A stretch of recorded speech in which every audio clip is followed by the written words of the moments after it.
बच्चों आप स्क्रीन पे जो ये क्वेश्चन देख रहे हैं ये PYQ क्वेश्चन है और 2022 में आया है। आई नो वेरी वेल कि 2022 में आया है, तो आप में से आधे बच्चे बोल रहे होंगे कि ये सही है, आधे बोल रहे होंगे ये गलत है।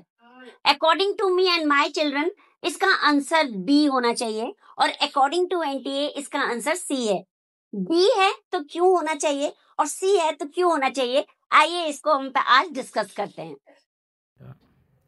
सो ये बेसिकली क्वेश्चन है आपका, जिस क्वेश्चन के पीछे हम लोग 2-3 दिन से बहुत सारी साइट्स को सर्च कर चुके हैं। स्टेटमेंट 1 अगर आप देखते हैं तो the release of sperm into the seminiferous tubule, यहाँ पे ये इनटू वर्ड बच्चों ध्यान दीजिए प्लीज। कोई चीज यानी स्पर्म सर्टोली सेल से जब डिटैच्ड हुआ तो कहाँ गया है बच्चों, सेमिनिफेरस ट्यूब्यूल्स के अंदर, इसको स्पर्मिएशन कहते हैं। तो मेरे अकॉर्डिंग ये गलत है। क्यों गलत है? क्योंकि NCERT में ऐसा कुछ भी नहीं लिखा है। अब NCERT पे आइए, are finally released from the seminiferous tubule, यानी सेमिनिफेरस ट्यूब्यूल से फाइनली बाहर भाग गया ये, इस प्रोसेस को स्पर्मिएशन कहते हैं। और अकॉर्डिंग टू NTA ने जब 2022 में ये क्वेश्चन पूछा है तो अकॉर्डिंग टू NTA क्या बोल रहा है, the release of sperm into the seminiferous tubule, तो यानी ये तो इनटू द सेमिनिफेरस ट्यूब्यूल बोल रहा है और NCERT बोल रही है कि ये फ्रॉम द सेमिनिफेरस ट्यूब्यूल होना चाहिए। लेकिन यहाँ पे एक शब्द उसने लगाया फाइनली, यानी बीच का प्रोसेस NCERT ने नहीं लिखा है।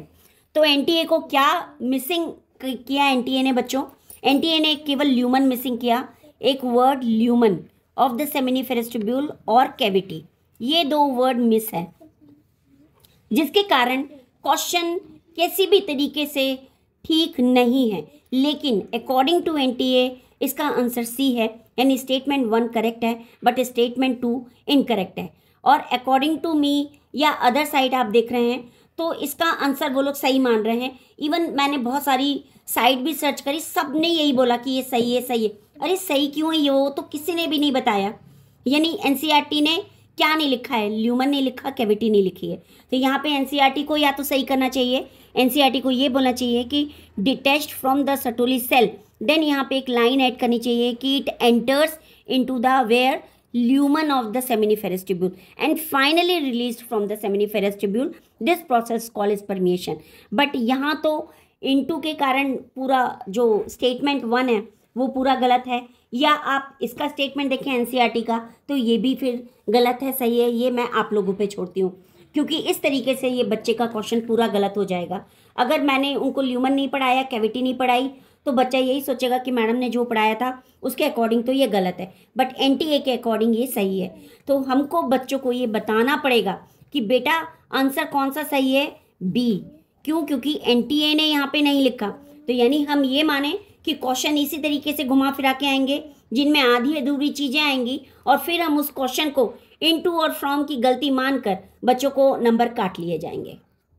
सो बच्चों देखा आपने इनटू और फ्रॉम के कारण कैसे इस सेंटेंस का यानी इस स्टेटमेंट का अर्थ का अनर्थ हो गया है।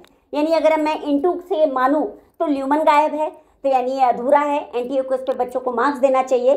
और अगर मैं ल्यूमन हटा दूं और वहाँ पे फ्रॉम लिखती हूँ अकॉर्डिंग टू NCERT तो बच्चों को तब भी 4 मार्क्स हमको मिलने चाहिए। सो आप सबसे मेरी यही रिक्वेस्ट है कि जब इस क्वेश्चन को पढ़ें तो बहुत सोच समझ के पढ़ें कि इस क्वेश्चन में क्या लिखा है। आज ही इस क्वेश्चन पे जाइए, ध्यान से पढ़िए और मुझे आंसर ज़रूर बताइएगा कि मैं गलत हूँ या मैं सही हूँ।